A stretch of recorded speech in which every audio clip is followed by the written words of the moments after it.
రైతన్నలకు తెలంగాణ సర్కార్ తీపి కబురైతే అందించింది. రుణమాఫీపై సీఎం రేవంత్ కీలక నిర్ణయం అయితే తీసుకున్నారు. అమౌంట్ అయితే ఈ తేదీన జమ చేస్తున్నారు. దానికి సంబంధించిన అర్హతలు ఈ తేదీ ఎప్పుడు అనేది ఈ వీడియోలో అయితే పూర్తిగా తెలుసుకుందాం. అంతకన్నా ముందు మీరు మన ఛానల్ని సబ్స్క్రైబ్ చేయనట్లయితే సబ్స్క్రైబ్ చేసి పక్కన ఉన్న బెల్ ఐకాన్ని యాక్టివేట్ చేయండి. అదేవిధంగా వీడియో మీకు నచ్చితే కన్ఫామ్గా ఒక లైక్ అయితే చేయండి. రుణమాఫీపై రేవంత్ సర్కార్ కీలక నిర్ణయం అయితే తీసుకుంది. దసరాలోగా 4వ విడత రుణమాఫీ చేయాలని తెలంగాణ సర్కార్ అయితే భావిస్తున్నట్లు తెలుస్తుంది.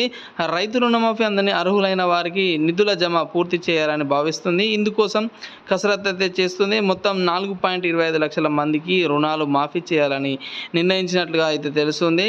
వచ్చే నెల తొలి వారంలో నిధులు జమ చేస్తామని అధికారులు అయితే చెప్తున్నారు. అయితే ఇప్పటికే 22 లక్షల మందికి 17.944 కోట్లు మాఫీ చేసిందని అయితే ప్రభుత్వం అయితే వెల్లడిస్తుంది. రేషన్ కార్డులు లేని రైతులు, ఆధార్, బ్యాంక్ అకౌంట్లో తప్పులు ఉన్నవారికి, కుటుంబ నిర్ధారణ కాని వారు, ఇతర సాంకేతిక సమస్యలు ఉన్న వారికి మాఫీ చేస్తారని అయితే ఒక అప్డేట్లో తెలియజేశారు. ఈ నెలాఖరులోగా ఇందుకు సంబంధించిన డేటా అప్లోడ్ ప్రక్రియ పూర్తి అవుతుందని, ఈ మేరకు నిధుల సర్దుబాటు పైన రేవంత్ సర్కార్ దృష్టి పెట్టిందని ఒక కీలక అప్డేట్ అయితే ఇవ్వడం జరిగింది.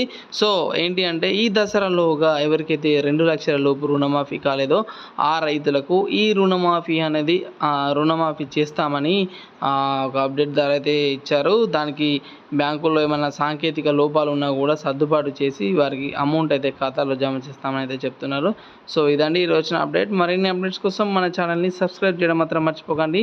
అదేవిధంగా వీడియో మీకు నచ్చినట్లయితే కన్ఫామ్గా ఒక లైక్ అయితే చేయండి.